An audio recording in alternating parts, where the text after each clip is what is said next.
मंगल करियो ग्रंथ करण को काम जाते मिले समाज सब पावे निज पद आत्म रूप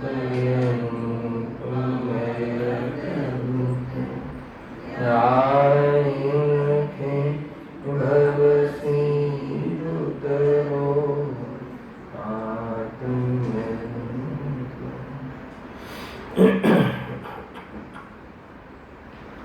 आज श्री मोक्षमार्ग प्रकाशक ग्रंथ से 7मा अधिकार ऊपर આપણે સ્વાધ્યાય ચાલી રહ્યો છે। મૂળ ટોપિક છે કેવલ નિશ્યાવલંબી જીવની પ્રવૃત્તિ। હવે આ ટોપિકના અંતર્ગત જે અહીંયા પંડિતજી ખાસ વાત ઉઠાવી છે સમયસારનો આધાર લઈને કે કોઈ જીવ સમયસારના નિશ્ચયના પ્રધાનના કથનો શુદ્ધ નયની મુખ્યતાના કથનોનો આધાર લઈ અને સ્વચ્છંદતાનું પોષણ કરે છે, સ્વચ્છંદ આચરણ કરે છે, એનો અહીંયા પંડિતજી નિષેધ કરે છે। મૂળ થીમ સમજો, જે કોઈ નિશ્ચયવાસી મિથ્યા દૃષ્ટિ સમયસાર આદિ આધ્યાત્મિક ગ્રંથોનો આધાર લઈ એમાં શુદ્ધ નયની મુખ્યતાથી જે કથન હોય એના માધ્યમથી એકમાત્ર નિશ્ચયનું પોષણ કરે છે, સ્વચ્છંદતાનું પ્રવર્તન કરે છે, તો અહીંયા સ્વચ્છંદતાનું પ્રવર્તન કરવાનો નિષેધ પંડિતજી કરે છે। અને સ્વચ્છંદતાનું પ્રવર્તનનો નિષેધ કરવાનું પણ એ જ ગ્રંથોમાં સમયસાર ગ્રંથોમાં જ કહ્યું છે, એનો આધાર આપીને સમજાવે છે, કન્સેપ્ટ ખ્યાલ આવે છે। જે નિશ્ચયવાસી સ્વચ્છંદતાનું પોષણ સમયસારાદી ગ્રંથોની ગાથાઓને આધાર લઈને અભ્યાસુ છે ને, અભ્યાસ તો કરે છે અને શુદ્ધ નયના કથનોનો દુરુપયોગ કરે છે કે અમારે તો બંધ થતો જ નથી, સમ્યક દૃષ્ટિને બંધ થતો જ નથી, એમ કરી અને એ સ્વચ્છંદતાનું પ્રવર્તન કરે છે, આત્માનું અહિત કરી નાખે છે।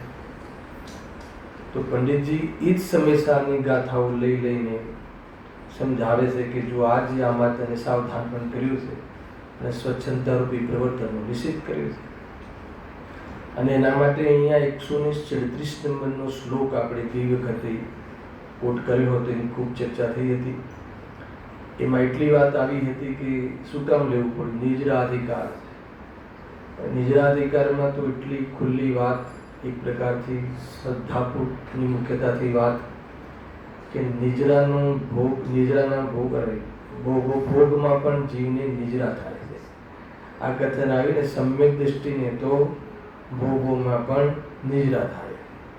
હવે એને તો ભોગનો પક્ષવાળા જીવને તો મજા પડી ગઈ, અને ભોગોમાં પણ નિજરા થાય છે એનો અર્થ શું છે કે ભોગના ભાવમાં પણ, ભોગની પ્રવૃત્તિ વખતે પણ એની સ્વામિત્વ બુદ્ધિ ન હોવાથી, એમાં ખુશી ખુશી ન પ્રવર્તન કરતું હોવાથી, એકત્વ બુદ્ધિ ન હોવાથી અનંતાનુબંધીનો બંધ થતો નથી એમ કહે છે।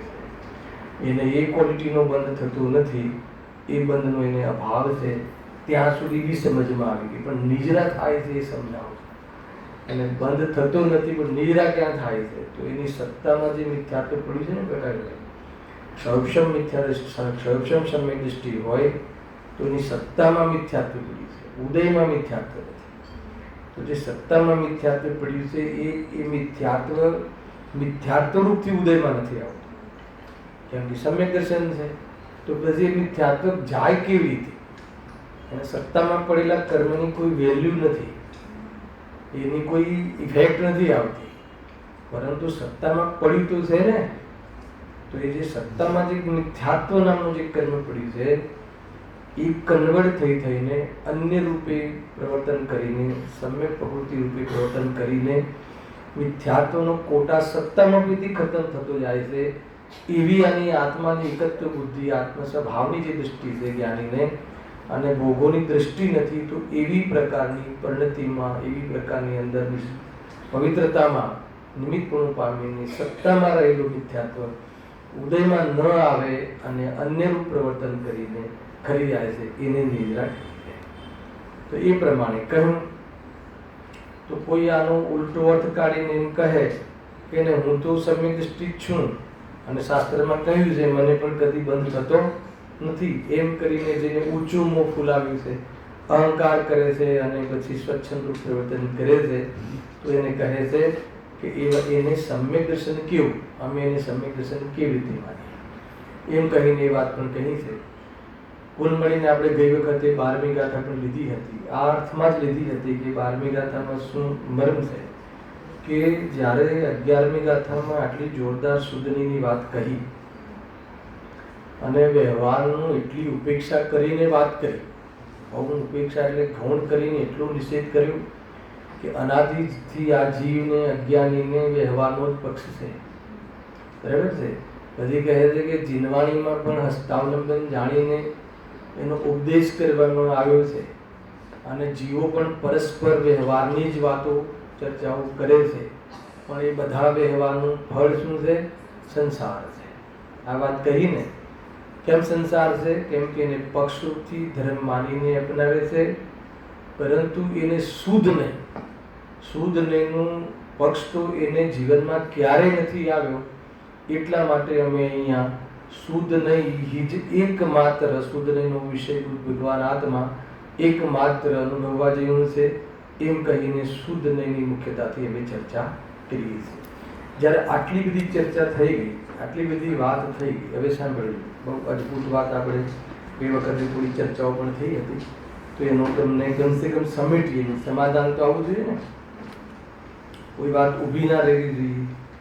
તો એ ત્યાં સુધી વાત થઈ ગઈ કે ભાઈ જ્યારે શુદ્ધને જ એકમાત્ર ભૂતાર્થ છે એને જાણ્યા વિના, શુદ્ધને જાણ્યા વિના માત્ર વ્યવહારમાં જ મગ્ન રહેશે તો એ જીવને શું થશે? સમ્યક તો થઈ શકતું નથી. આટલી વાત કહી પછી તરત જ 12મી ગાથામાં પાછી વ્યવહારની સ્થાપના કરે છે, વ્યવહારને યાદ કરાવે છે કે એનો અર્થ એવું નથી કે વ્યવહાર સર્વથા નથી, એમ કહીને યાદ કરાવે.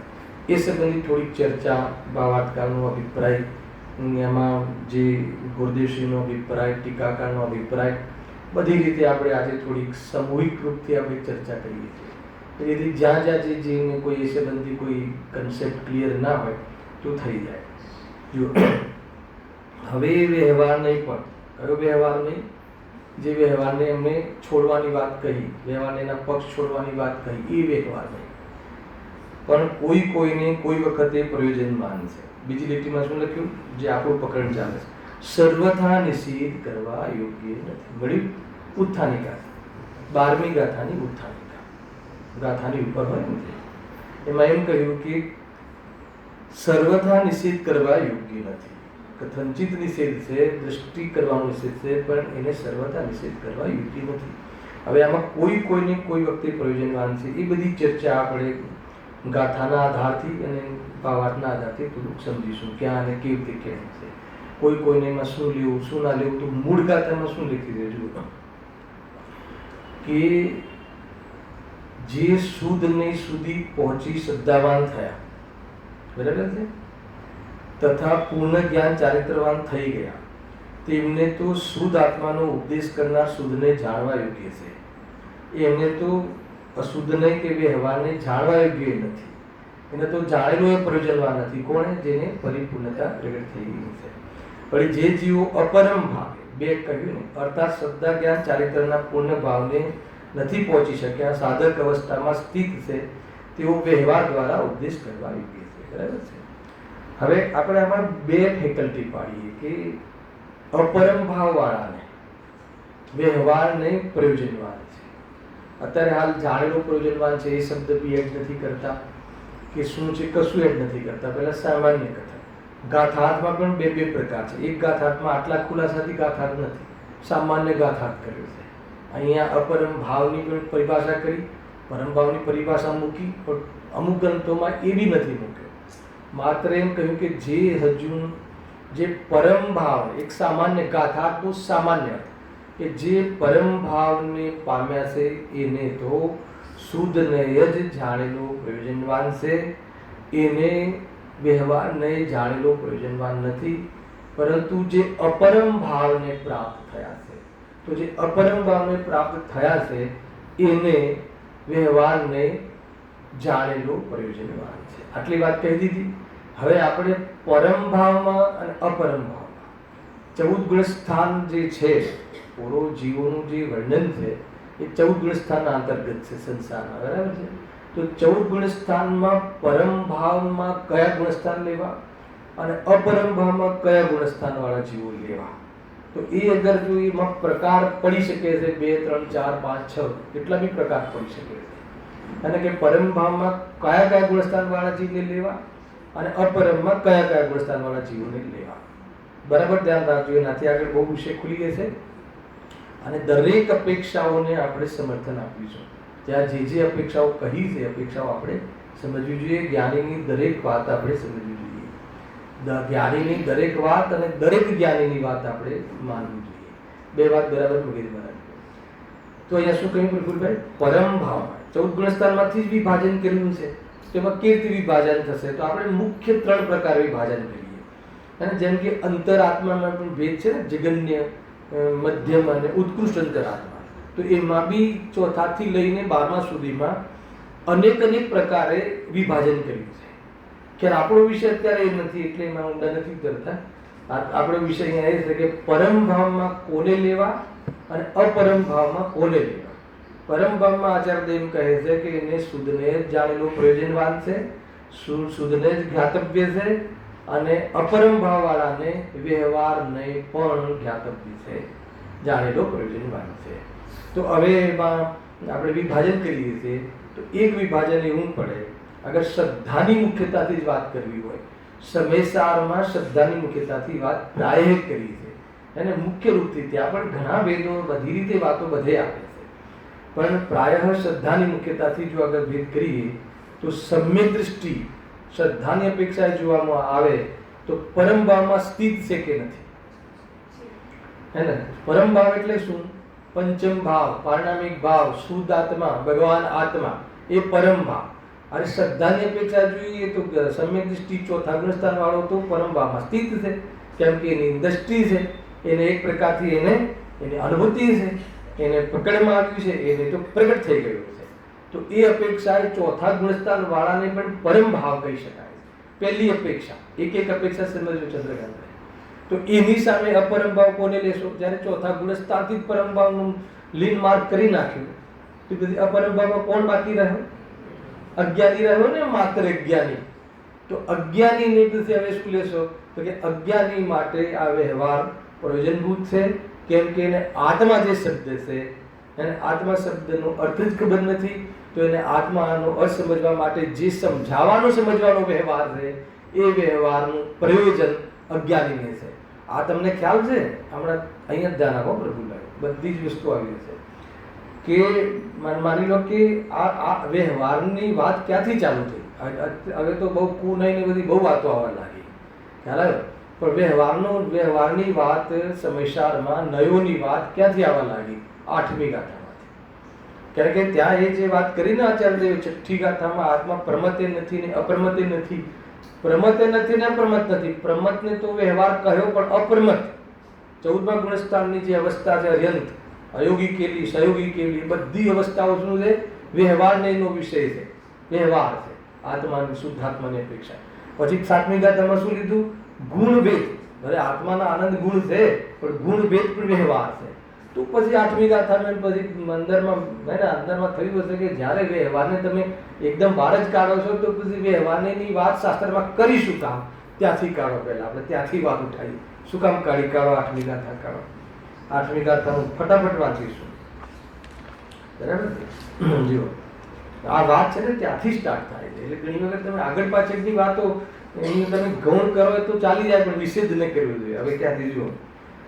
હવે જેમાં પહેલો જે પેરેગ્રાફ છે ને ટીકામાં, એમાં તો મલ્લેચ્છનું ઉદાહરણ આપ્યું છે કે કોઈ મલ્લેચ્છ જીવ છે તો એને સમજાવવું હોય તો એને એની ભાષામાં, મલ્લેચ્છ ભાષામાં સમજાવવું જોઈએ, બરાબર છે?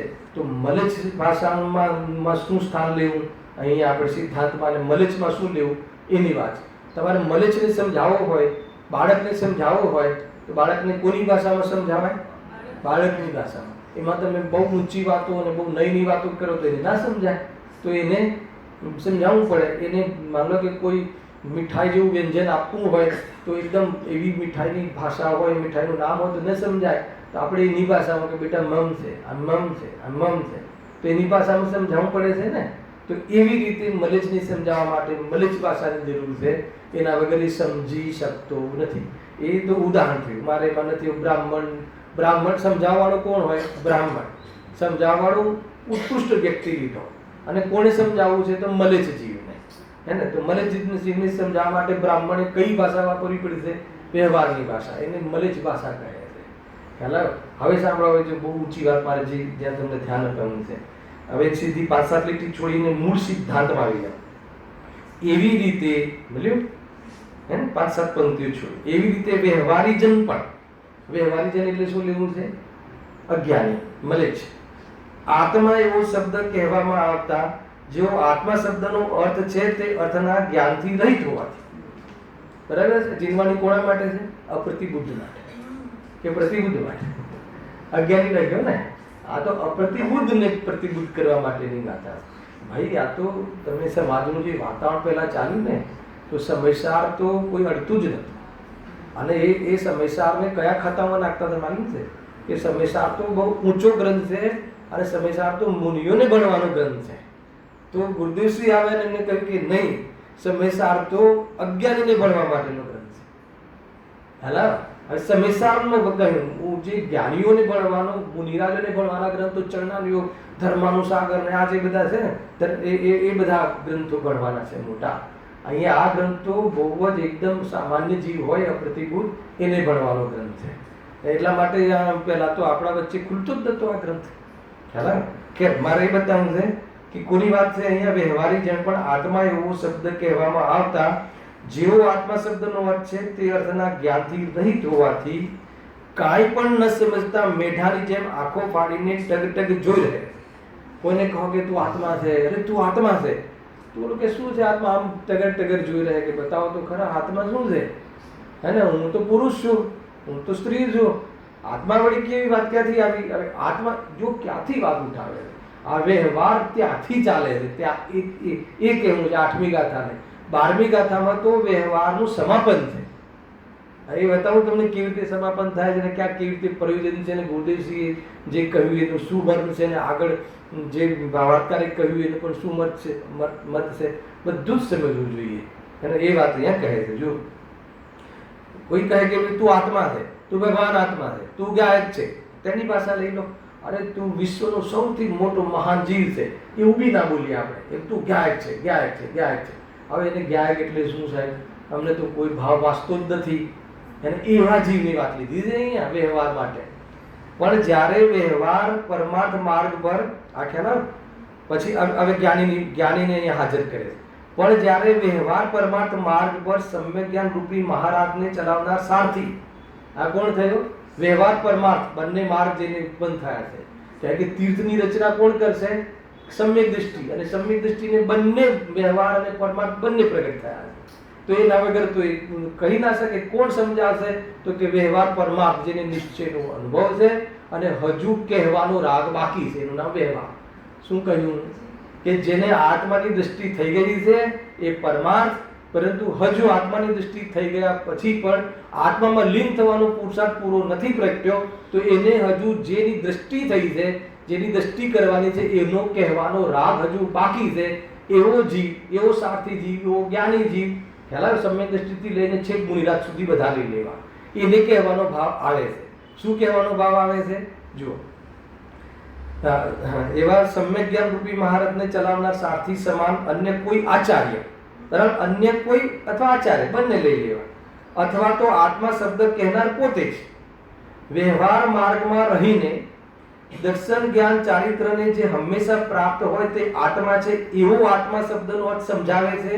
ત્યારે તુરંત જ ઉત્પન્ન થતા અત્યંત આનંદથી જેના હૃદયમાં સુંદર બોધ તરંગો, જ્ઞાન તરંગો ઉછળે છે, એવો તે વ્યવહારી જન તે આત્મા શબ્દનો અર્થ સુંદર રીતે સમજી જાય છે.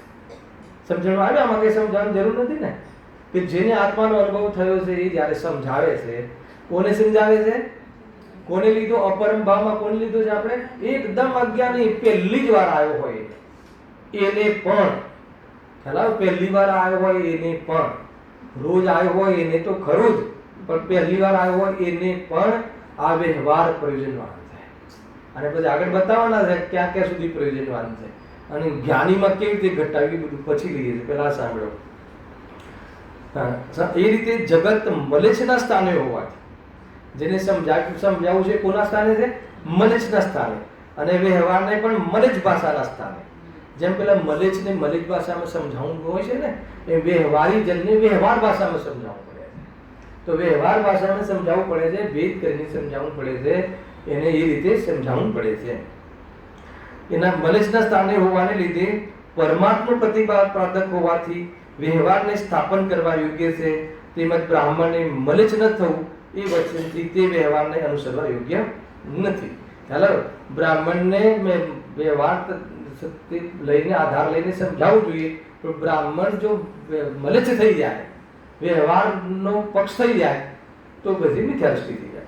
કુલ મળીને આપણે એક વાત પેલી એ ઉઠાવી, 2 મિનિટ ફરીથી લઈએ. પહેલા એ ઉઠાવી કે જ્યારે આપણે અપરમ ભાવ અને પરમ ભાવ, આચાર્યદેવ એમ કહે છે કે જેને પરમ ભાવની પ્રાપ્તિ થઈ ગઈ છે એને તો માત્ર એકાંતે શુદ્ધને જાણેલો પ્રયોજનવાન છે. એને તો અશુદ્ધને જાણવાની જરૂર જ નથી, કેમ કે તેને અશુદ્ધતા તો છે જ નહીં. જાણવાની વાત ક્યાં આવી? તો પછી અશુદ્ધતા કહો કે વ્યવહારને કહો, એક જ વાત છે. વ્યવહારનો વિષય બધું અશુદ્ધતા, શુભ અશુભ બધું નરકાદી પર બધું લઈએ છીએ આપણે. તો એને તો, અને કોને વ્યવહારને જાણેલો પ્રયોજનવાન છે? કે અપરમ ભાવમાં જે સ્થિત છે એને તો વ્યવહારને પણ જાણેલો પ્રયોજનવાન છે. હવે આપણે આ વાત જ્યારે ઉઠાવી ત્યારે એમાં આપણે એ નક્કી કર્યું કે હવે આપણે વિચાર કરવો જોઈએ કે પરમ ભાવમાં કોને લેવા અને અપરમ ભાવમાં કોને લેવા. 14 ગુણસ્થાનમાં પરમ ભાવ અને અપરમ ભાવમાં અનેક રીતે વિભાજન થઈ શકે છે, હે ને? અનેક રીતે વિભાજન થઈ શકે છે. એમાં આપણે મુખ્ય રૂપથી 3 પ્રકારે વિભાજન કરીને આજે સમજવું છે. વિભાજન તો અનેક પ્રકાર થઈ શકે, પણ આપણે વિભાજન મુખ્ય રૂપથી આપણું કામ 3 પ્રકારે વિભાજન કરવાથી થઈ જશે. એમાં પહેલો પ્રકાર એ યાદ કર્યો કે જે શ્રદ્ધાની અપેક્ષા જોવામાં આવે, અગર દ્રષ્ટિના વિષયની અપેક્ષા જોવામાં આવે, સમ્યક દ્રષ્ટિની અપેક્ષા જોવામાં આવે, શ્રદ્ધાની મુખ્યતાથી કથિત કરવામાં આવે, તો સમ્યક દ્રષ્ટિ જીવ ક્યાં સ્થિત છે? પોતાના પરમ ભાવમાં સ્થિત છે, એટલે જ તો એ સમ્યક દ્રષ્ટિ છે, કેમ કે શ્રદ્ધાની હોવા છે, બરાબર છે? તો એને તો પરમ ભાવ સ્થિત ઉપલબ્ધ થઈ ગયો છે, તો એને હવે કોઈ બાકીના વ્યવહારની એને પણ ક્યાં ખટક છે? એવો એક શ્લોક પણ છે, હવે એને કોઈ એવી જાતિની અટક નથી, એવું પણ કહ્યું છે. પરંતુ એ અલગ અપેક્ષા, કહ્યું ને કે ચોથા ગુણસ્થાન વાળાને અગર પરમમાં લઈએ છે તો આગળના જીવો તો પરમમાં આવી જ જશે. તો પછી અપરમમાં કોને લેવો? તો કે મિથ્યા દ્રષ્ટિ અજ્ઞાનીને લેવો. તો અજ્ઞાનીને આપણે અપરમમાં કેમ લેવો? કે એને તો આત્મા શબ્દ કહેતા એને કાંઈ ખબર જ પડતી નથી. તો એવા જીવને સમજવાનો અને સમજાવવાનો વ્યવહાર પ્રયોજનવાન છે, એમ 8મી ગાથામાં કહ્યું. 8મી ગાથામાં ત્યાંથી વ્યવહારની વાત ઉઠાઈ છે, અને 12મી ગાથામાં વ્યવહારની વાત સમાપન કરે છે. આટલો ખ્યાલ આવ્યો. હવે બીજા પ્રકારમાં શુભાશુભ ભાવ જે છે એ બધા અપરમ ભાવ કહેવાય, અને શુદ્ધ ભાવ છે પરમ ભાવ કહેવાય, બરાબર છે? તો બીજા પ્રકારમાં આપણે શુભાશુભ ભાવમાં કોણ હોય છે? તો કહે છે કે 6થું ગુણસ્થાન તો પ્યોર શુભ ભાવ વાળું છે, ભલે મુનિરાજનું હોય. એમાં તો શુદ્ધ પરિણતિ તો છે, પણ ઉપયોગમાં શુદ્ધ ભાવ નથી, બરાબર છે? અને 4થા 5મા ગુણસ્થાન વાળે કોઈ વાર શુદ્ધ ઉપયોગ હોય છે. એટલે મુખ્ય રૂપથી તો 4થા 5મે છે મુખ્ય રૂપથી કયો ભાવ હોય છે? શુભ ભાવ. 4થા 5માં શુભ અશુભ બી હોય છે, અને 6ઠામાં એકલો શુભ ભાવ હોય છે. તો એ જે શુભાશુભ ભાવોને જ્યારે અપરમ ભાવ કહી દીધા, તો એમાં પછી કયા ગુણસ્થાન વાળા સુધી જીવો લેવા જોઈએ? તો કે 6ઠા ગુણસ્થાન વાળા સુધીના જીવો લેવા જોઈએ, અને 7મા ગુણસ્થાનથી બધા ઉપરના જીવો પરમ ભાવમાં આવે. એક તો આ ફેકલ્ટી આ વિભાજન કરી શકે. એક ત્રીજું વિભાજન એ છે કે છદ્મસ્ત જીવ છે એ અપરમ ભાવમાં આવશે, અને છદ્મસ્ત સિવાય જે ઉપરના 13મા ગુણસ્થાનથી બધા સિદ્ધ લયના જીવો એ બધા શામાં આવશે? પરમ ભાવમાં આવશે. કેમ? કેમ કે ભલે ઉપયોગ રૂપથી શુભાશુભ ભાવ છઠ્ઠી હોય, ભલે અબુદ્ધિપૂર્વકનો રાગ 10મા ગુણસ્થાન સુધી હોય, પરંતુ 12મા ગુણસ્થાન સુધી એને અપૂર્ણતા છે, એને ગુણોમાં અનંતતા આવી નથી. એટલા માટે ત્યાં અપરમ ભાવ તરીકે ત્યાં આપણે લઈ શકીએ છીએ. અને ઉપરના ગુણસ્થાનો પછી બધા પરમ ભાવમાં આવે. તો આ 3 પ્રકારના વિભાજન થયા. હવે એની અંદર ક્યાં શું લેવું ને ક્યાં શું ન લેવું એ વક્તા ઉપર છે. હવે એને કેવી રીતે સમજાવવું છે? 8મી ગાથામાં એમ સમજાવ્યું કે અપરમ ભાવ ખાલી મિથ્યા દ્રષ્ટિને એટલે બાકી બધા તો પરમ ભાવવાળા છે. કેમ કે સમજાવવાનો વ્યવહાર એને પ્રયોજનવાન છે. જ્ઞાનીને શું સમજાવે? સમ્યક દ્રષ્ટિને કે સમજાવવાની જરૂર છે. એને તો ખબર છે કે હું આત્મા છું. અને મુનિરાજને શું સમજાવે? સમજાવવાની જરૂર છે. તો ત્યાં એ રીતે લઈ લીધું, એ શ્રદ્ધાની મુખ્યતા હતી. પણ અહીંયા જે એમ કહ્યું, જ્યારે 11મી ગાથામાં શુદ્ધની મુખ્યતાથી વાત કરી કે ભાઈ શુદ્ધને જ એક જાણેલો પ્રયોજનવાન છે, એને જ શબ્દ બી કહેવામાં આવ્યો. કેમ કે અનાદિથી તને વ્યવહારનો પક્ષ છે, શુદ્ધનેયનો પક્ષ જ નથી, તે જાણ્યો જ નથી. એટલા માટે તને વાસ્તવમાં સમ્યક દર્શન કેવી રીતે થાય? તું શુભભાવમાં કે વ્યવહારમાં મગ્ન રહે અને શુદ્ધતાના શુદ્ધ નહીંની વસ્તુ વિચાર જ ન કરે અથવા શુદ્ધ નહીંની વસ્તુને જાણે જ નહીં, તો કહે છે કે તને સમ્યક દર્શન નહીં થાય. તો પછી ચલો જ્ઞાનીને તો સમ્યક દર્શન થઈ ગયું ને, તો હવે એને વ્યવહારની શું જરૂર છે? એક વાત એ ઊભી થાય છે. આપણે પહેલા એ પક્ષમાં વાત કરી, હવે એના વિરુદ્ધ પક્ષમાં વાત કરી. તો અહીંયા એ વાત અંદરમાં ખુલી ગઈ કે ચલો હવે તો અમે જ્ઞાની થઈ ગયા, અમે તો આત્મદ્રષ્ટિ થઈ ગઈ અમને, તો હવે અમારે તો વ્યવહારની કોઈ જરૂર નથી. સાંભળજો બરાબર. કેમ ગુરુદેવશ્રીએ અથવા તો મૂળ પાઠમાં જે આ વ્યવહાર લઈને સાધકમાં કેમ ઘટિત કર્યો અને એના પછી બી ત્રીજી વિવક્ષા એટલે કઈ કે છદ્મસ્ત બધાય અપરમ ભાવમાં લેવા અને બધા જ પૂર્ણ જીવને પરમ ભાવમાં લેવા. તો એ ત્રીજો વિભાગ પંડિતજી અહીંયા મોક્ષવાદના સંદર્ભમાં કેમ એને બી ત્યાં મુખ્ય કરીને કથન કર્યું, એ બધી વાત સમજવી જોઈએ. ગુરુદેવશ્રીએ કહ્યું કે જો નિશ્ચય પૂર્વક વ્યવહાર હોય, નિશ્ચય અને વ્યવહાર સાથે હોય, એ વાત તો આપણે હજારો વખત અહીંયા ને એક દિવસના પ્રવચનોમાં બી પૂર્વમાં વ્યવહાર નિશ્ચયપૂર્વક જ હોય છે, નિશ્ચય વગર વ્યવહાર સારો. અને એના માટે આપણે એ બી કહ્યું કે તો પછી આપણે એ બી સિદ્ધિ કરી હતી કે આપણે જે પૂજા પાઠ કરીએ છીએ, સ્વાધ્યાય આદિ કરીએ છીએ, તો એ સંબંધી બધી એને શું કહેવું? તો કે તો એ બધું એક શબ્દમાં કહેવું હોય તો મિથ્યાચાર કરે છે. બરાબર. પછી આપણે એક વચ્ચેની વાત એ કહી કે જ્યારે એ વ્યવહાર હોવો કે ના હોવો અલગ વસ્તુ છે, પણ એને શું કહેવું એ અલગ વસ્તુ છે. બે અલગ અલગ ફેકલ્ટી છે. આપણા ભાવોને શું કહેવું એ વિષય જ નથી અહીંયા. આપણે શું કરવું એ વિષય છે. આપણા ભાવનું નામ આપણને જે સંવેક વગરના વ્યવહાર ભાવ છે એને શું કહેવું? તો કહ્યું ને મિથ્યાચારિત્ર કહેવાય. જે મિથ્યાત્વ સહિતનું આચરણ મિથ્યાચારિત્ર કહેવાય. બરાબર છે. પછી એક વચ્ચેની વાત કહી કે એવો પણ એક જીવ છે, સાહેબ શાસ્ત્રમાં કહ્યું છે કે જેને આભાસ નથી. બરાબર છે. અચ્છા, એ કયું મિથ્યાચારિત્ર કહેવાય? તો કે વ્યવહારાભાસી કહેવાય. તો પછી કહે કે એવો પણ કોઈ જીવ હોય છે કે જેને આભાસ નથી અને સમ્યક દર્શન બી નથી, તો એ સમ્યક સન્મુખ ચોથા પ્રકારનું મિથ્યા દ્રષ્ટિ લીધો મોક્ષ પ્રકાશકમાં. તો કે એના માટે શું કહેવું? તો કે પૂર્વચર વ્યવહાર ઉપચારથી કહી શકીએ છીએ. કેમ?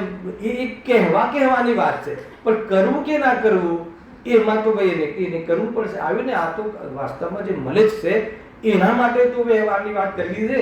કેમ કે ગુણભેદ બી વ્યવહાર અને પર્યાય અમુક પ્રમદ બી વ્યવહારના વિષયો, તો પછી વ્યવહારની વાત શું કામ કરો છો કે ભાઈ તને વ્યવહારની તકલીફ પડતી તો છોડ, અમે તો વ્યવહાર જે સમ્યક દ્રષ્ટિ વ્યવહારમાં આવીને અને વ્યવહારમાં કેમ આવે છે કે દ્રષ્ટિ સમ્યક છે એટલે પરમાર્થ છે, પણ જે પરમાર્થ પ્રગટ થયો છે કહેવાનો રાગ આવ્યા વગર રહેતો નથી. તો જેને આત્મા શબ્દની ખબર નથી એને આત્મા સમજાવે છે, અને જ્યાં આત્માને સમજાવે છે તો જે વ્યવહારી જન છે ઉછળી પડે છે અને પોતાનું કામ કરી લે છે. આટલી વાત ત્યાંથી આવી. હવે અહીંયા વાત આવી તો અહીંયા એમ કહે કે અહીંયા જ્યારે જે ગુરુદેવશ્રી વાત ઉઠાવી, સાધકની મુખ્યતાથી ચર્ચા મુખ્ય પાઠમાંથી ઉઠાવી, તો એનો ક્યાં ના છે? એનો તો કોઈ નિષેધ નથી, પણ એ કેમ લીધી આપણે એ જાણવું છે. હવે નિશ્ચય સાથે વ્યવહાર હોય, ગુરુદેવના ફોલોવર્સને શું સમજાવવાનું? જે ગુરુદેવશ્રી આખું જીવન એ કહ્યું હોય કે એકલો વ્યવહાર હોય નહીં કે એકલો નિશ્ચય હોય નહીં, સાધક દશામાં બે સાથે હોય. જ્યારે પૂર્વમાં ભલે વ્યવહાર પ્રવૃત્તિ કરતો હોય પણ નિશ્ચય થાય ત્યારે એને વ્યવહાર સાચો કહેવાય, એને વ્યવહાર ધર્મ કહેવાય. એ બધી વાત તો ક્લિયર થઈ ગઈ, બધી વાત તો એમ થઈ ગઈ. પણ અહીંયા તો પછી એમને જ્ઞાનીને એને જાણેલો પ્રયોજનવાન વ્યવહાર છે, એને જાણેલો પ્રયોજનવાન હોય છે એમ કહેવાની જરૂર શું પડી? જ્ઞાનીને વ્યવહારની વાત જ્ઞાની માટે એટલા માટે પડી, સમજો, પ્રયોજન સમજો. પ્રયોજનની ઓરથી વિચારશો તો તમને જે અપેક્ષાઓ છે અપેક્ષાઓથી આપણને વાત બેસશે. ગુરુદેવજીએ મુખ્ય રૂપથી લીધું અને એ તો હજારો વખત આપણે સાંભળી છે આ ગાથાઓ. એમને એમ કીધી કે બીજી નિશ્ચય જે પ્રગટ થાય છે, આત્માની દ્રષ્ટિ થાય છે, અને એ વખતે જે અશુદ્ધતા હોય છે એ અશુદ્ધતા, એને અશુદ્ધતા તો પહેલા હોય છે, પણ એ અશુદ્ધતા અને શુદ્ધતાનો ભેદ પડ્યો. તો એટલી જે શુદ્ધતા છે એને જાણેલો પ્રયોજનવાન છે, એ અશુદ્ધતા છે એ વ્યવહારનો વિષય છે, અને એને જાણેલો પ્રયોજનવાન છે. મને 2-3 વાતો આમાં મારે કરવી છે. આ વાત અહીંયા કરવાની શું જરૂર પડી? તો અહીંયા કરવાની એટલે જરૂર પડી કે જ્યારે આગળ શુદ્ધની એટલી ઊંચી વાત કરી દીધી તો કોઈ જીવ એવું માની લે કે આપણે તો શુદ્ધને પ્રગટ થઈ ગયું છે, હવે આપણે વ્યવહારની જરૂર શું છે? તો કે ઉભો રહે. હજુ જે જ્ઞાનને ખરેખર વ્યવહાર તો જ્ઞાનીને જ હોય છે, અને તું કહે છે કે મારે વ્યવહારની શું જરૂર છે એમ કરીને નિશ્ચયવાસી નહીં થઈ જાય. કે પકડ નિશ્ચયવાસીનું છે. ક્યાંથી કહો છો પકડ નિશ્ચયવાસીનું છે? કે એની ઉત્થાનિકામાં લખ્યું. ઉત્થાનિકામાં શું લખ્યું છે? જો શું લખ્યું છે કે સર્વથા નિષેધ કરવા યોગ્ય નથી. એ વ્યવહાર કયો વ્યવહાર? જે વ્યવહારનું અવલંબન છોડવાનું કીધું અમે તમને. અનાદિથી તમે વ્યવહારના અવલંબનથી તમે સમ્યક દર્શન માનીને ભ્રમથી રહો છો અને તું તારું અહિત કરે છે, તો કે એ વ્યવહારને તું છોડી દે.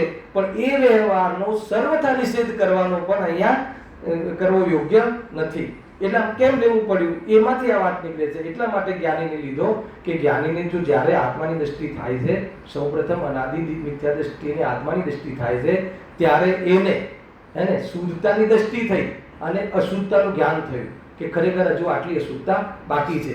એવી અશુદ્ધતા જ્યારે એને વ્યવહાર પ્રગટ થયો એટલે વ્યવહારને એનો વિષય જણાયો, તો એના માટે જાણેલો પ્રયોજનવાન છે.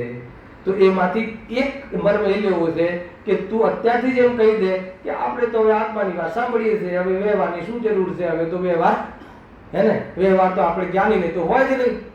હાલા તો કે એમ નથી, જ્ઞાનીને જ સાચો વ્યવહાર હોય. બોલ હવે શું કહેવું છે? એમ કહીને બી એક પક્ષ બતાવો છે કે તું વ્યવહારનો નિષેધ એ રીતે નહીં કર. હવે એટલા માટે ગુરુદેવશ્રી એને મુખ્યતાથી કીધું. પછી સેકન્ડ ઓપરેશન કે અહીંયા જે વ્યવહાર શબ્દ પડ્યો એક બરાબર લેજો, ખ્યાલ આવે ને? આના પર તો અમે કેટલી ચર્ચાઓ, કેટલાય પ્રવચનોની ચર્ચા થઈ છે, પરંતુ હવે એને સમેટીને તમને કહું છું.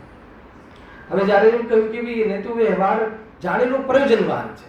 હવે જાણેલો પ્રયોજનવાન છે એટલે શું? પહેલા એ શબ્દ લેવો છે, બરાબર છે? અને અહીંયા વ્યવહાર જે શબ્દ કહ્યો છે એ વ્યવહાર શબ્દનો અહીંયા શું અર્થ લેવો છે આ વિષયમાં, અને એના પછી તરત જ ત્રીજું વિભાજન વાળું જે પોર્શન છે એ તરત જ જે ભાવાત્કાર એને બદલે છે, આગળની પોઝિશન વાત બદલે છે, મોક્ષમાર્ગના સંદર્ભમાં લઈ જાય છે. ત્યાં વ્યવહારનો અર્થ શું લેવો છે? તો બંને જગ્યાએ વ્યવહારનો અર્થ અલગ અલગ છે, પણ બંને જગ્યાએ વ્યવહારનો અર્થ અલગ અલગ હોવા છતાં પ્રયોજનમાં કોઈ ભૂલ નથી. એ ધ્યાન રાખજો. હવે એને જાણેલો પ્રયોજનવાન છે તો એક અર્થ તો આપણે એ કરીએ છીએ કે આદરેલો પ્રયોજનવાન નથી, આદર કરવા લાયક નથી. અને આચરવું તો પ્રયોજનવાન છે. એ હવે ભાવાર્થમાં જઈને વાત કરીશું. આચરવું કેવી રીતે પ્રયોજનવાન? આચરવું અલગ છે, આદરવું અલગ છે. ચ અને દ. અને આદરવાનો અર્થ છે શ્રદ્ધા તરફથી કથન છે, અને આચરવાનું જે કથન છે એ ચારિત્રની ઓરથી કથન છે. તો અહીંયા નિષેધ આચરણનો નથી કર્યો, અહીંયા નિષેધ આદરનો કર્યો છે કે એને જે અશુદ્ધતા હોય છે એને આદરવો યોગ્ય નથી. હવે મને બતાવો કે અશુદ્ધતામાં શું લેવું? વ્યવહાર જ્ઞાનીને જાણેલો પ્રયોજનવાન છે. જ્યારે નિશ્ચયનો પ્રગટ થાય છે ત્યારે જે વ્યવહાર પ્રગટ થાય છે અથવા અશુદ્ધતા જણાય છે, જેટલી અશુદ્ધતા છે એને વ્યવહારનો વિષય કહેવો, અને એ જાણેલો પ્રયોજનવાન છે. તો એ અશુદ્ધતામાં શું શું લેવું અને જાણેલો પ્રયોજનવાન છે એનું સ્વર્થ કરવું, એ બે ક્લિયર થશે તો આગળ જવાશે, બરાબર છે? તો અશુદ્ધતામાં ખાલી ત્યાં સ્વભાવરૂપ વ્યવહાર મોક્ષ માર્ગ એટલું જ માત્ર નથી લેવું. તમે સમજો, જે વ્યાપક અર્થ છે નિશ્ચય વ્યવહારનો, જે વ્યાપક અર્થ છે, તો અહીંયા નર્ક નારકાદી પર્યાય પણ લેવી છે. એને જે પર્યાયમાં જે બેઠો હોય એ પણ અશુદ્ધિ છે. તો એ અશુદ્ધિ છે એમ ખ્યાલમાં આવે છે. જ્ઞાની તો અજ્ઞાની તો એની જે પર્યાય હોય છે એનું સ્વરૂપ માની લે છે. હવે આને ખ્યાલ આવે કે નર્ક નારકાદી જે બી પર્યાયો થઈ છે, સ્વર્ગની પર્યાયો થઈ છે અને દેવની પર્યાયો થઈ છે, બધું શું છે? અશુદ્ધિ છે. કેમ અશુદ્ધિ છે? કે બે ભિન્ન દ્રવ્યોને મળીને આ પોઝિશન છે, અસમાન જાતિ દ્રવ્ય પર્યાય. એને અહીંયા મુખ્ય વાત લીધી છે. એક તો એ અશુદ્ધિ છે. બીજું જે વિષય ભોગ છે, વિષય ભોગના ભાવ પણ અશુદ્ધિ છે. અને ત્રીજું કે એનાથી રહિત થઈને ક્યારેક ક્યારેક અમને જ્યારે પૂજા પાઠના ભાવ આવે છે એ પણ વ્યવહાર મોક્ષ માર્ગમાં જે સામેલ છે એ પણ અશુદ્ધિ છે. તો હજુ મારે આ 3 પ્રકારની અશુદ્ધિ બાકી છે. તો અહીંયા કહે છે કે જાણેલો પ્રયોજનવાન છે એટલે કે આટલી અશુદ્ધિ બાકી છે એમ જાણે છે. એટલે આ અશુદ્ધિ ટાળવાની છે. એની દ્રષ્ટિ તો એની કરવાની જ નથી, કે દ્રષ્ટિ તો છે જ નહીં, પણ આ અશુદ્ધિ પણ ટાળવાની છે. હવે એ ટાળવા માટે શું કરવું જોઈએ? તો એ ત્રીજા પ્રકારમાં એને ઘટિત થશે કે એક ત્રીજો પ્રકારનું કયું વિભાજન કર્યું કે એક છદ્મસ્ત બધા જ અપરમમાં મિથ્યાત્વ સહિત. હવે એને લઈને વાત અહીંયા આખી ઉઠાઈ છે. ભાવાર્થકારે ત્રીજી વિવક્ષા કરી છે કે અહીંયા જાણેલો પ્રયોજનવાન છે, કેમ કે જ્યારે આત્મદર્શન થઈ જાય તો તરત જ દુકાન જવાનો ભાવ સમાપ્ત થઈ જાય એમ નથી. હે, માન લો કે તમને ચંદ્રકાંતમાં આત્મદર્શન થઈ જાય તો પછી આજે રસ ખાવાનો ભાવ આવશે કે નહીં આવે? અરે આવે, હોય છે, એને થયા વગર રહેતો નથી, એનાથી બચાતું નથી. અચ્છા, એની સાથે સાથે એ પણ ભાવ આવે કે ના આવે કે નહીં આજે તો મંદિર જઈએ અને આજે તો વાસ્તવમાં સ્વાધ્યાય કરીએ, એ પણ આવે. બરાબર છે. અને અનેક અવસ્થાઓ લગ્ન થાય, પહેલા લગ્ન થયું ના હોય અને પછી લગ્ન થાય તો પિતા બને કે ના બને, તો એ બી એક પિતા બનવાની પણ પોઝિશન આવે. આ બધું હજુ એને મોજૂદ છે. તો મોજૂદ શું નથી? આ બધી ચીજોમાં અપનાપન તૂટી ગયું છે. અપનાપન કહો, એકત્વ બુદ્ધિ કહો, મમત્વ બુદ્ધિ કહો, અભિપ્રાયમાં એને ફરક પડી ગયું છે. તો એ અપેક્ષા એને હવે એ ખ્યાલ આવી ગયો કે આ બધી અશુદ્ધિ છે, આ મારી દુનિયા નથી, આ મારું સ્વરૂપ નથી, આમાં આ મારું અપદ છે, આમાં રહેવાનું આ મારું સ્થાન. આવી જ એને ખબર પડી ગઈ છે. એટલે સમ્યક દ્રષ્ટિ છે. એટલે આ વ્યવહારનો શું કામ જાણેલો પ્રયોજનવાન છે કે હવે મારે બાકી રહેલો રાગ મટાડવાનો છે અને આ જન્મ મરણ થઈને જે આ અશુદ્ધતાઓ આવે છે શરીર આદિની એ પણ મટાડવાની છે. એનું નામ જાણેલો પ્રયોજનવાન. ખ્યાલ આવે કે નહીં? અને એમાં જે બી હવે મોક્ષ માર્ગની વાત, જે શુભાશુભ ભાવ, શુભ ભાવ રૂપી જે અશુદ્ધિ કહી એ બી અશુદ્ધ ભાવ છે, એનાથી બંધ થાય છે. પરંતુ એ જે શુભ ભાવ આદિ કહી તો એ શુભ ભાવમાં પણ ઉપયોગ બુદ્ધિપૂર્વક લગાવતો પણ હોય છે. અને એમ કહે છે કે આ જાણેલો પ્રયોજનવાન છે કે આવું ભાવ આ ભૂમિકામાં આ ટાઈપનો ભાવ હોય છે, આવ્યા વગર રહેતો નથી. એ ભાષામાં અહીંયા આધ્યાત્મિક ભાષા કહી. એ થઈ ગઈ દ્રવ્યાની યોગ પરખ લેંગ્વેજ. હવે એના પછી જે પંડિતજી એમ કહ્યું કે કોને આ જે શું કહેવાય કે આ શુદ્ધ નહીં વ્યવહારને પ્રયોજનવાન છે, તો પછી ભાવાર્થકારે કહ્યું કે જેટલા બધા અપરિમ ભાવમાં વિદ્યમાન છે એ બધાને વાસ્તવમાં આચરવો પ્રયોજનવાન છે. એ વાત જે ત્રીજા પ્રકારની વાત હતી એ ગુરુદેવશ્રી એમના પ્રવચનમાં એક પેરેગ્રાફમાં કહી. એમના પેરેગ્રાફમાં એમ પણ કહ્યું છે કે અહીંયા મૂળ પાઠની વાત ન લેતા બીજી અપેક્ષા પંડિતજીએ કહી છે. અને તો બીજી અપેક્ષા જ્યારે પંડિતજીએ કહી છે તો જ્ઞાનીની જે બીજી અપેક્ષા છે કે જે આપણે નિશ્ચયાભાષીનું પ્રકરણ છે એ પ્રકરણમાં એ ઉપયોગી છે, તો આપણે એ પણ આપણે વાંચવું જોઈએ. અહીંયા બીજી પણ અપેક્ષા કહી છે, બીજી પણ એમના તરફથી વાત મૂકી છે. એનો અર્થ એવું નથી કે આ વાત જૂઠી છે. ત્રીજી વાત પોઈન્ટ પણ એ કહ્યું ગુરુદેવશ્રીએ કે જ્યારે આ વાત ભાવાર્થકારે કહી ત્યારે બહુ ગોટા ઉઠ્યા. એટલે કે જે પેલો વ્યવહારાભાષીનો જે અંદરમાં પક્ષ હતો એને તો મજા પડી ગઈ. જો લખ્યું છે ને વ્યવહારથી પાર પડે. અરે આ 12મી ગાથાની જે ટીકા છે ને, ટીકાની છેલ્લી લીટી વાંચો પ્રફુલભાઈ. જો છેલ્લી ટીકી શું લખ્યું? જો જેનાથી તરાય એ તીર્થ છે એવો વ્યવહાર ધર્મ છે. બરાબર છે. અને પાર થવું એ વ્યવહાર ધર્મનું ફળ છે. શું કહ્યું? પતી ગયું. વ્યવહારાભાષીની તો મજા પડી ગઈ. એને તો સમયસારમાં જો લખ્યું છે ને અહીંયા વ્યવહાર ધર્મનું ફળ શું છે? પાર થવું. બસ. તો એ ગુરુદેવજી કહે છે કે આ વાત પકડી લે છે વ્યવહારાભાષી અને એટલા માટે કે તકલીફ પડે છે. બાકી કોઈ જ્ઞાનીએ કોઈ બીજી વિવક્ષા કરી હોય, જ્ઞાની કોઈ અલગ વિવક્ષાથી સમજાવી હોય, કેમ કે આપણે અહીંયા એ વાત ચાલે છે કે નિશ્ચયાભાષી મિથ્યા દૃષ્ટિ, સમયસાર આદિની મૂળ ગાથાઓ, શુદ્ધની મુખ્યતાવાળા ગાથાઓ કથનોનો આધાર લઈને એ પોતાને સ્વચ્છંદ રૂપ પરિવર્તન કરે છે અને સ્વભાવ તો હે છે એમ કરીને ત્યાગે છે. સ્વભાવમાં જવાની આવડતું નથી, સ્વભાવની તો પ્રતીતિ નથી અને સ્વચ્છંદપણે હોશે ખુશી થઈને હર્ષથી પાપ ભાવોમાં મને તો બંધ ક્યાં થાય છે એ અભિમાન કરીને પરિવર્તન કરે છે. એ પરિવર્તનનો નિષેધ કરવા માટે 12મી ગાથા લખવામાં આખો ખ્યાલ આવ્યો. અને જ્ઞાનીને કેમ લીધું કે ઘણા લોકો કહે છે ને કે અમે તો જ્ઞાની થઈ ગયા. સમ્યક દ્રષ્ટિને હવે શું છે? સમ્યક દ્રષ્ટિને હવે મંદિર ના જાય તો એ ચાલે. સમ્યક દ્રષ્ટિને તો હવે કોઈ અને હવે તો ભોગોમાં મારતું નિજરા થાય છે એટલે હવે તમે અમે ભોગોમાં બી નહીં રોકાઓ. તો કે એ તારી દ્રષ્ટિ ખોટી છે. હવે એના માટે કહ્યું કે ભાઈ જ્યાં સુધી પૂર્ણતાને પ્રાપ્ત ના થાય ને ત્યાં સુધી તે ભૂમિકામાં તે ભૂમિકાનો વ્યવહાર હોય જ. એનાથી વિરોધી પ્રકારનો વ્યવહાર હોય તો તે ભૂમિકા ના આવે.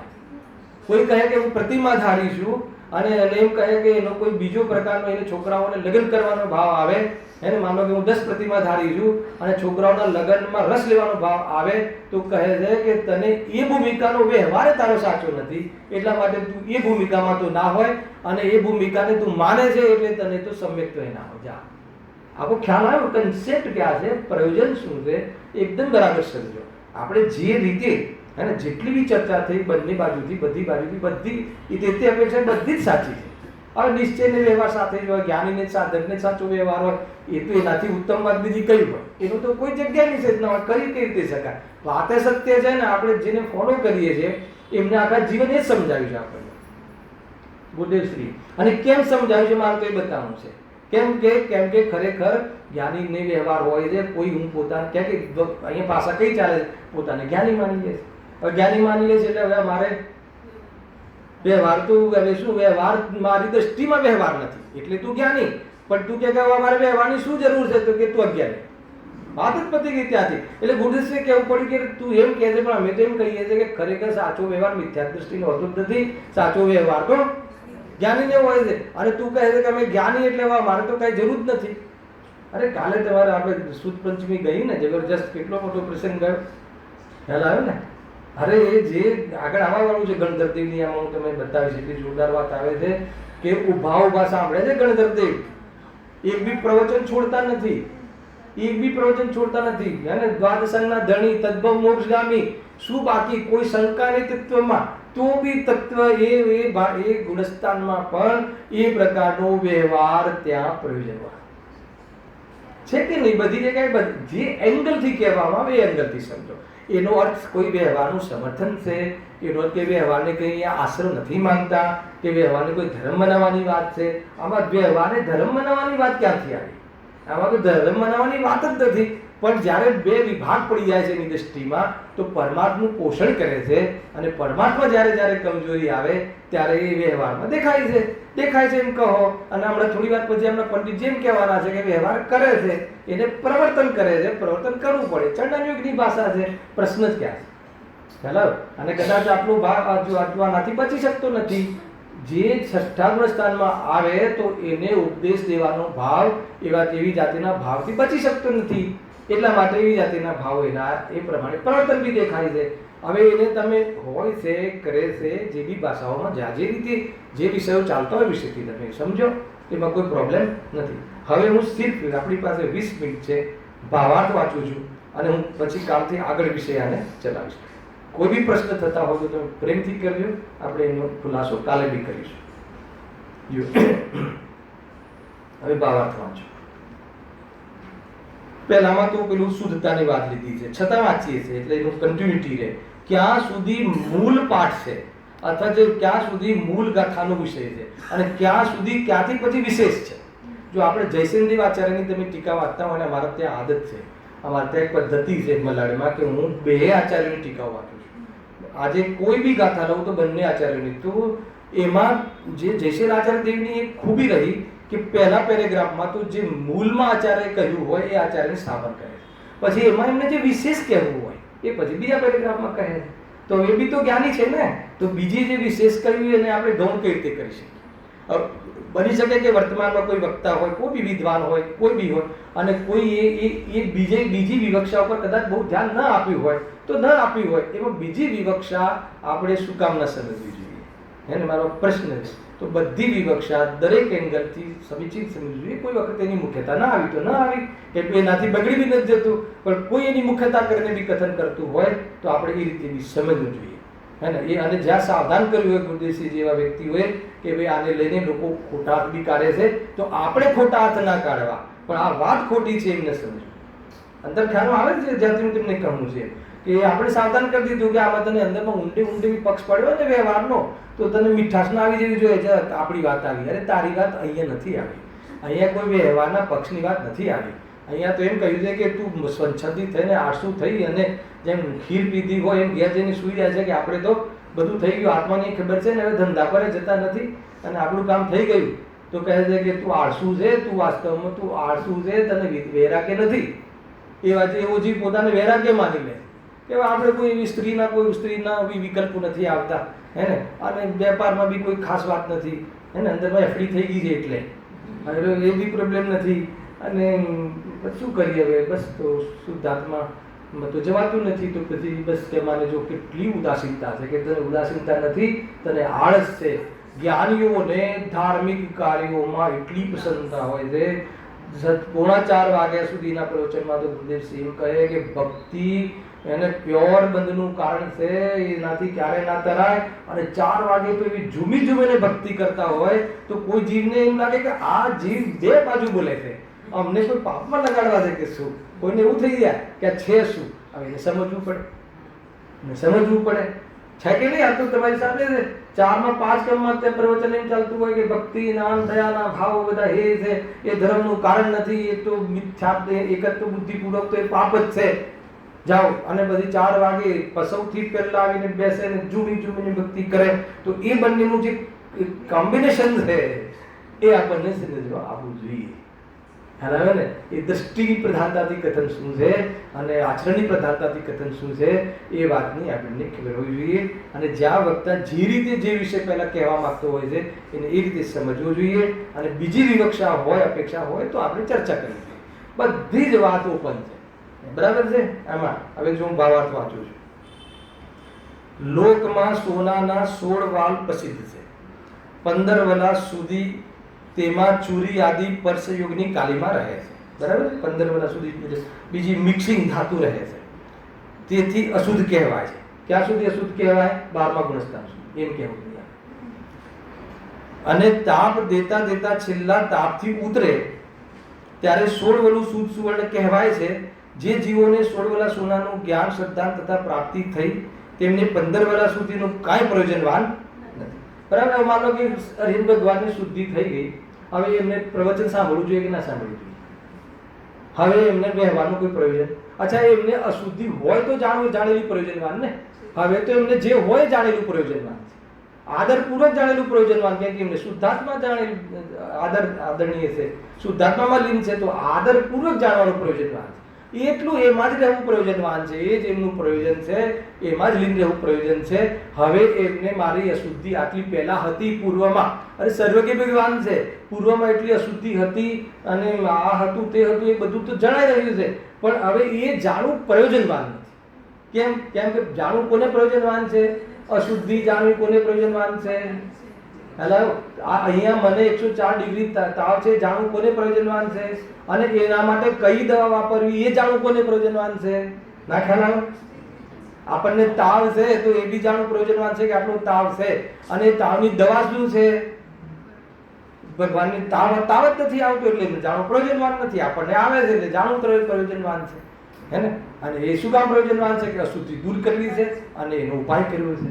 બે વસ્તુ છે, બહુ ક્લિયર છે આમાં. જો જે જીવોને 16 વલા સોનાનું જ્ઞાન, શ્રદ્ધા તથા પ્રાપ્તિ થઈ, જ્ઞાને થયું, શ્રદ્ધાને થયું, પ્રાપ્તિ થઈ, તેમને 15 વલા સુધીનું કાંઈ પ્રયોજનવાન નથી. એને જાણવું, ભગવાનને કાંઈ એમને વ્યવહાર જાણવો જરૂરી નથી, પ્રયોજનરૂપ નથી. જાણવું તો એમને બધું જ થાય છે, એ તો સર્વજ્ઞ 3 કાળના પદાર્થોને જાણે, લોકાલોકના ત્રિકાળવર્તી પર્યાય સહિત પ્રત્યક્ષ જાણે.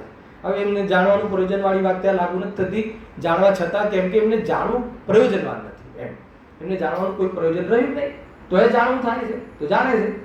પૂર્વની ભૂમિકા પણ આ ભૂમિકામાં તો અશુદ્ધતા જ નથી. અશુદ્ધતા હોય તો મુખ્ય રૂપથી ભાવ રૂપે શુદ્ધતા લેવી. તમે હરિહરમાં કહેલો 4 આઘાતી કરવાનો બાકી છે, આ છે તે છે, આપણે બહુ ડીપમાં નથી જોવું. અને જેમને 16 વલા શુદ્ધ સોનાની પ્રાપ્તિ નથી થઈ તેમને ત્યાં સુધી 15 વલા સુધીનું પણ પ્રયોજનવાન છે, બરાબર છે.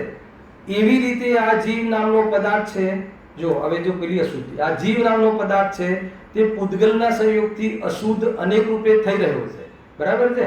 અનેક રૂપે એટલે નર નારકાદી પર્યાયો, તેના સર્વ પરદ્રવ્યોથી ભિન્ન એક જ્ઞાયકપણા માત્રનું જ્ઞાન, શ્રદ્ધા અને આચરણનું પ્રાપ્તિ, એ ત્રણેય જેમને થઈ ગયા તેમને તો પૂતગલ સંયોગ જનિત અનેક રૂપપણાનો કહેનારો અશુદ્ધ નહીં, કોઈ પ્રયોજનવાન, કોઈ મતલબનું નથી.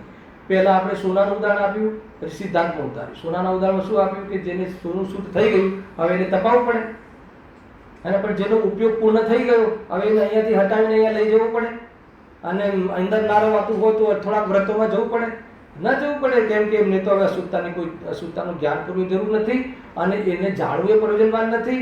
અને જ્યાં નીચલી ભૂમિકામાં મોક્ષ માર્ગના સંદર્ભમાં જે વ્યવહારમાં પ્રવર્તન કરવું પડતું હતું એ પણ પ્રવર્તન કરવું એમને હવે જરૂર નથી. અહીંયા સુધી ક્લિયર? હવે આગળ. પણ જ્યાં સુધી શુદ્ધ ભાવની પ્રાપ્તિ નથી થઈ ત્યાં સુધી જેટલું અશુદ્ધ રહેલું કથન છે તેટલું યથાપદી પ્રયોજન વાળું છે. અહીંયા સુધી મૂળ ગાથા. અને જેટલું અશુદ્ધ રહેલું કથન છે તેટલું યથાપદી પ્રયોજન વાળું છે. એટલે શું? જાણેલું પ્રયોજનવાન છે કે અમારે હજી આટલી અશુદ્ધતા બાકી છે અને એને ટાળવી જોઈએ. એને ટાળવા માટે પાછું ભેદ જ્ઞાન કરવું જોઈએ, તત્વનો વિચાર કરવો જોઈએ અને સ્વરૂપ લીનતાનો પુરુષાર્થ કરવો જોઈએ. એમ કરીને બધી જ વસ્તુ એના જીવનમાં વ્યવહાર આદિ જોવા મળે. અહીંયા સુધી તો મૂળ વાત એમને કહી દીધી. અહીંયા જાણેલા પ્રયોજનવાનનો અર્થ આ છે. વ્યાપક રૂપથી વ્યવહારનો અર્થ આ છે કે જે બધી જ અશુદ્ધિ જાણે છે, પણ જે મોક્ષ માર્ગના સંદર્ભમાં જે વાત કરવામાં આવે છે વ્યવહાર નહીં, એ માત્ર સ્વભાવરૂપ હે ને, એ વાસ્તવમાં વ્યવહાર નહીં કહેવાય છે. અશુભ ભાવ જે અશુભ જે છે એને કોઈ વ્યવહારની વસ્તુ કહેવાતી નથી. પરમાર્થની સામે બધી એ બધી વ્યવહારની વાત કહેવાય. પણ જ્યારે મોક્ષ માર્ગનો સંદર્ભ આવે ત્યારે શું પ્રયોજનવાન છે? હવે ચરણાન યોગની વાત આવે. હવે સાંભળો. પણ જ્યાં સુધી આ કયા વિભાગનું આપણે વિભાજન આવશે અર્પિત? ત્રીજા વિભાગનું, કે જે છદ્મસ છે ને બધા જ, એ બધાને તમે અપરમમાં લઈ લો તો પહેલા ગુણસ્થાનથી ચાલુ કરે છે પંડિતજી. જો પણ જ્યાં સુધી શુદ્ધ ભાવની પ્રાપ્તિ નથી થઈ, બરાબર છે, ત્યાં સુધી જેટલું અશુદ્ધ રહેલું કથન છે તેટલું યથાપદવી પ્રયોજન વાળું છે. યથાપદવી શબ્દ લખ્યો. હવે એનો ખુલાસો કરે છે. યથાપદવી જ્યાં સુધી નથી થયું ત્યાંથી સ્ટાર્ટ કર્યું એમને.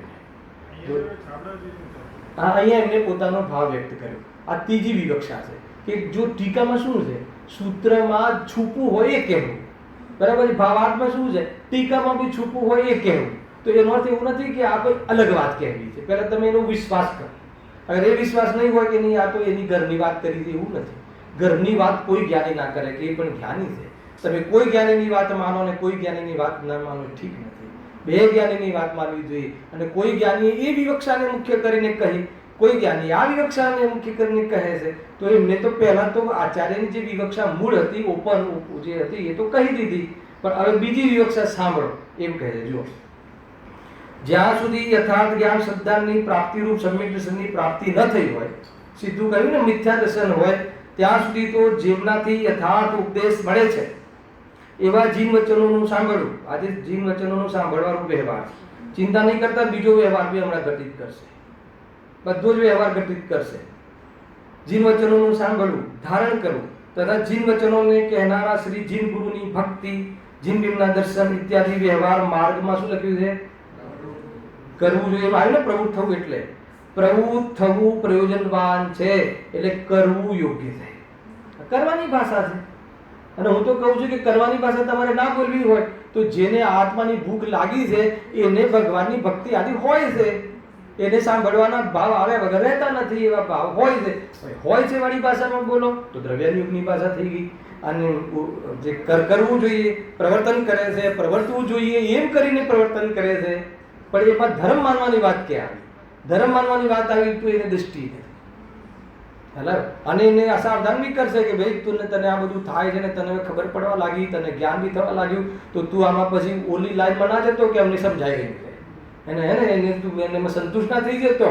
આ બી વાસ્તવમાં બહારની વસ્તુ છે, પણ બહારની વસ્તુ દ્વારા પરમાર્થ કહેવામાં આવે છે. પરમાર્થ તરફ જોશે, એમાં આરૂઢ થશે, પણ તું બહારની વસ્તુમાં અટકી નહીં જતો. આ બધી જ સાવધાની રાખવાની. ખ્યાલ આવે કે નહીં? તો એમાં સંતુષ્ટ થઈ જઈશ તો બી વાત પતી ગઈ. અને ઘણા જીવો આત્માની વાત બોલતા કહેતા આવડી ગઈ, મેમરી થઈ ગઈ, તો અમે મારે શું જરૂર છે? આપણે તો અરે એવું નથી, તારે બધી જરૂર છે. ક્યાં સુધી જરૂર છે? આગળ આવવા વાળું છે, મોક્ષ પ્રકાશમાં બી આવવા વાળું છે. અને આજે કહી બી દીધું કે જ્યાં સુધી પરમ ભાવ ના થાય ત્યાં સુધી જરૂર છે. હવે એને જાણેલા પ્રયોજનવાનમાં લઈ લો, હોય છે એમાં લઈ લો, કે પ્રવર્તન કરે છે એમાં લઈ લો. અહીંયા પ્રવર્તનની ભાષા આવી, સાંભળો. ઇત્યાદિ વ્યવહાર માર્ગમાં પ્રવર્ત થવું પ્રયોજનવાન છે. અને જેમને હવે જો શ્રદ્ધા જ્ઞાન તો થયા છે, ગજબ છે. આપણે બી આવી કીધું ને, શ્રદ્ધા જ્ઞાન પણ થયા છે, પણ જ્યાં સુધી ચારિત્ર નથી, હવે સમ્યક દર્શન થઈ ગયું, હવે સમ્યક દર્શન થઈ ગયું એટલે આપણે શું કામ, હવે જેમ ખાતો એમ ખાવું, કે ક્યાં ખાઈ શકે જાતે, એમ કહ્યું અહીંયા જે લખ્યું છે. તેમને શ્રદ્ધા જ્ઞાન તો થયા છે પણ સાક્ષાત પ્રાપ્તિ નથી થઈ, એટલે હે ને વિતરાગતા નથી વધી. તેમને પૂર્વ કથિત કાર્ય, એટલે જે મંદિરમાં જવું, સાંભળવું, એ કાર્ય તો પરદ્રવ્યનું એ કાર્ય શાના માટે કરવું જોઈએ? પરદ્રવ્યનું અવલંબન છોડવારૂપ અનુવ્રત, મહાવ્રત, ગ્રહણ, સમિતિ, ગુપ્તિ, પંચપરમિષ્ઠના ધ્યાનરૂપ પરિવર્તન, એ પ્રમાણે પ્રવર્તનાઓની સંગતિ. હે ને હું થોડું વાંચું છું, કટ ઓફ કરું છું. 5 મિનિટ છે ને એટલે મને થોડી ઉતાવળ થઈ, હું શાંતિથી લઉં છું. સાંભળી લો શું કહે છે એમાં. હવે જ્યારે જેને સાક્ષાત પ્રાપ્તિ નથી થઈ, એટલે વિતરાગતા વધી નથી, આગળ વધ્યું નથી, એને પૂર્વ કથિત કાર્ય એ તો કરવું જ પડશે, આગળ જે કહ્યું એ. હવે એના પછી પરદ્રવ્યનું અવલંબન છોડવાનું, એટલે પાપોના નિમિત્તથી બચવા માટે પરદ્રવ્યનું અવલંબન એ પણ છે. કેમ કે અનુવ્રત મહાવ્રત ધારણ કરવાનું કહે છે. અને તમે સમજો કે જે અસંયમ વાળો જીવ છે ને, અસંયમની જે બાહ્ય પ્રવૃત્તિ છે ને, ધાર્મિક પ્રવૃત્તિ બાહ્ય, એ બી પરિગ્રહ વાળી હોય છે. ત્યારે ઉપરના ગુણસ્થાનોમાં આરંભ પરિગ્રહ ઓછો થતો જાય છે. આરંભ પરિગ્રહ ઓછો થવું એનું નામ અવલંબન છૂટવું. હવે માનો કે કોઈ સમ્યક દ્રષ્ટિ જીવ હોય, અસંયમી હોય, તો એનું બાહ્ય જીવન જે બી છે ને, બાહ્ય પ્રવૃત્તિ બી અસંયમી હોય. ધર્મ ક્ષેત્રમાં હે ને મોટી પ્રભાવનાઓ કરશે, મંદિરો બનાવડાવશે, અને બરાબર હે ને બરાબર 1 વર્ષની શિબિરો લગાવડાવશે, તો આ બધો ધાર્મિક પ્રારંભ છે. એમાં બી હિંસા આદિ થાય છે. હેલા, પણ એને અસંયમી જીવોને એ જાતિનું બંધન નથી હોતું, ખુલીને કરે છે. પરંતુ જ્યારે વ્રતી થઈ જાય, મુનિરાજને મંદિર બાંધવાનો ભાવ ના આવે, હાલ કે નહીં, અને સમ્યક દ્રષ્ટિને ના આવે તો ના ચાલે. સમજ પડે છે આખી વાત. મુનિરાજને મંદિર ઉભા બનાવતા હોય, મુનિરાજ તો મુનિરાજ સાચા હોય છે, અને પછી હોસ્ટેલો બંધાવે ને તો શું મુનિ કહે, એ તો આખી ચોકડી જ મારે. મારે બીજે ધ્યાન નથી દોરવું, હે ને. અહીંયા એમ કહે છે, જો પૂર્વકથિત કાર્ય પરદ્રવ્યનું અવલંબન છોડવાનું, અનુવ્રત મહાવ્રતનું ગ્રહણ. બંને આવ્યું. અનુવ્રત મહાવ્રત શું છે? આરંભ પરિગ્રહમાં મર્યાદા. હવે કરશે કે નહીં કરે? પછી આપણે તો રાગ તો છે જ નહીં, તો પછી પ્રવર્તન કરશે સ્વચ્છંદ થઈને. પછી કરશે ને, નિયમો લેશે, પ્રતિજ્ઞા લેશે, અનુવ્રત લેશે, મર્યાદા કરશે, શક્તિ હોય એટલો નિયમો લેશે, આ કરશે ને. અને એમાં આરંભ પરિગ્રહ, જો તમે અહીંયા આવ્યા છો તો એટલો આરંભ પરિગ્રહ ઓછો થઈ ગયો. હવે તમે નિયમ લઈ લો કે આ દેશની બહાર ના જવું, તો એટલો આરંભ પરિગ્રહ. અવલંબન છોડવા, એટલે કે અવલંબન છોડવાનું. દ્રષ્ટિ તો છૂટી ગઈ છે, પણ અવલંબન નથી છૂટી. જ્ઞાનીની દ્રષ્ટિ છૂટી ગઈ છે, હવે અવલંબન છોડવાનું. એને પણ અનુવ્રત, મહાવ્રત, સમિતિ આદિ, ગુપ્તિ, પંચપરમેષ્ઠી. જો પંચપરમેષ્ઠી ના ધ્યાન લો, આત્માનું ધ્યાન ન લખ્યું, પંચપરમેષ્ઠીનું ધ્યાન, પદસ્થ, પિંડસ્થ, રૂપસ્થ, રૂપાતીત, આ બધા ધ્યાન બી કયા છે? વ્યવહાર ધ્યાન. એને એનું માધ્યમ બનાવીને એને ચિંતનને મોકળાશ આપે છે, મતિ જ્ઞાનની પાછી મર્યાદા લાવે છે, શુદ્ધ જ્ઞાનને પણ સ્વરૂપમાં લગાવે છે, ને એટલા વિકલ્પથી નિવૃત્ત થઈને પાછી શુદ્ધ ઉપયોગ કરે છે. આ રીતે આખી પ્રવૃત્તિ થાય છે. એ પ્રમાણે પ્રવર્તનારાઓની સંગતિ, જુઓ, એ પ્રમાણે પ્રવર્તનારાઓની સંગતિ કરવી ગજબ છે. એને જ્યારે તમને આત્મદર્શન થાય તો એ નીચેના જીવોની સંગતિ બી ના કરે. તો માનો કે વ્રત કરીને તમે જાઓ, તમે પ્રતિજ્ઞા કરીને જાઓ, હવે તમે આપણા ગ્રુપમાં બધા ચાલો છો, તો તમે આ મસાલા બંધ કર્યા, આ બંધ કર્યું, રાત્રિ ભોજન બંધ કર્યું, હવે તમે પાછા કોઈ એવા કોઈ ગ્રુપમાં જતા રહો નિશ્ચયાવાસીના, તો એ તમને શું કહે? અરે આ બધું શું કરે? આત્માને જાણવાથી આપણું કામ થઈ, જાણવા માત્રથી કામ થઈ જાય છે, તો આ બધું શું કરે છે? એ તમને એમ કહેશે.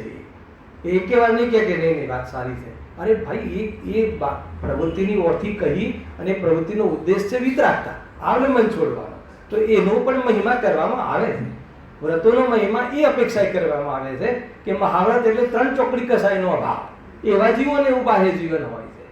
આખું પકડ ખ્યાલમાં આવે કે ના આવે, બાકી તમને ત્યાં લઈ જશે કે અરે આપણે એકમાત્ર આત્માને જાણી લીધું એટલે બહુ થઈ ગયું આપણે તો, અને આ બધું તું શું ઝંઝટો કરે છે, આ ખાવું, ના ખાવું, તે ખાવું, છોડ દે.